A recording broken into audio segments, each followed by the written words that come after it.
खबर है कि फिनलैंड और स्वीडन ने नेटो में शामिल होने की तुर्की की सभी मांगों को मान लिया। पश्चिमी मीडिया ने दावा किया कि किसी भी वक्त इन दोनों देशों के नेटो में शामिल होने का ऐलान कर दिया जाएगा, जिसका सीधा मतलब है कि पुतिन की परमाणु हमले की धमकी के जवाब में जल्द ही उनके देश के पड़ोस में नेटो के परमाणु बम तैनात हो जाएंगे। क्योंकि कुछ दिन पहले खबर आई थी कि नेटो का सदस्य बनते ही फिनलैंड और स्वीडन का सबसे पहला काम अपनी जमीन पर परमाणु हथियारों को तैनात करना होगा, ताकि जरूरत पड़ने पर रूस को मुंहतोड़ जवाब दिया जा सके। इसीलिए उन्हें सदस्यता दिलाने के लिए नेटो ने भी पूरा जोर लगा दिया, जिसके लिए नेटो के महासचिव येंस स्टोल्टनबर्ग खुद तुर्की को मनाने इस्तांबुल पहुंचे, क्योंकि तुर्की की मंजूरी के बिना इन दोनों देशों का नेटो में शामिल होना नामुमकिन था। और तुर्की के राष्ट्रपति से मुलाकात के बाद उन्होंने जो बयान दिया वो पुतिन के लिए खतरे की घंटी साबित हो सकता है। It's time to welcome Finland and Sweden as full members of NATO.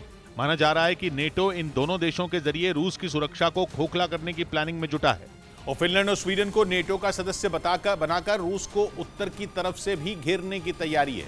रूस को भी यह डर है कि इन दोनों के नेटो से जुड़ने पर उसकी आर्थिक राजधानी कहा जाने वाला शहर सेंट पीटर्सबर्ग भी सुरक्षित नहीं रहेगा, क्योंकि फिनलैंड बाल्टिक सागर के किनारे बसा देश है। ऐसे में अगर नेटो चाहे तो एस्टोनिया और फिनलैंड के बीच नाकेबंदी कर रूस को घेर सकता है और इस वजह से बाल्टिक सागर में रूस का आना जाना मुश्किल हो सकता है। यही नहीं, इससे रूस के समुद्री रास्ते से होने वाले व्यापार पर भी असर पड़ेगा और इसी वजह से रूस नहीं चाहता कि नेटो उसकी उत्तरी सीमा तक पहुंचे। लेकिन नेटो के रुख से लग रहा है कि उसने पुतिन को घुटनों पर लाने के लिए पूरा गेम प्लान तैयार कर लिया है, जिसके तहत उसने रूस की पश्चिमी सीमा के पास भी अपनी भारी भरकम फौज तैनात कर दी, जिसका आरोप खुद रूस की ओर से लगाया गया। मतलब यह कि अक्टूबर की शुरुआत में क्राइमिया के कर्ज ब्रिज पर हमले के बाद जिस तरह पुतिन के बदले की आग ने यूक्रेन के शहरों में कहर बरपाया, उसने नेटो की तीसरी आंख खोल दी।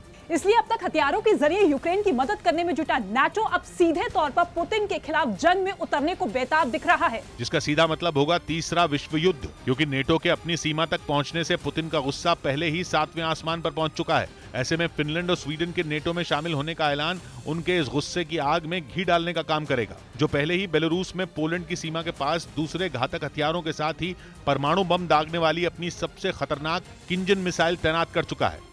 उधर यूक्रेन ने निकोलेव में रूस के कब्जे वाले इलाके में मौजूद एक बड़े तेल डिपो को हमला करके तबाह कर दिया। यूक्रेन ने दावा किया कि उसकी सेना ने मिसाइलों से रूस के तेल डिपो को निशाना बनाया और उन मिसाइलों के वहां टकराते ही जोरदार धमाका हुआ।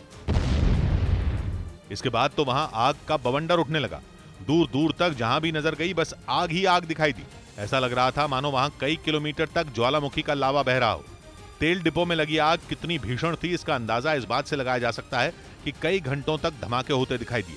ताबड़तोड़ विस्फोट से निकलने वाला काला धुआं पूरे इलाके में फैल गया। यूक्रेन ने दावा किया तेल डिपो में रूस के कई सैनिक मौजूद थे, जिनकी मौके पर ही मौत हो गई।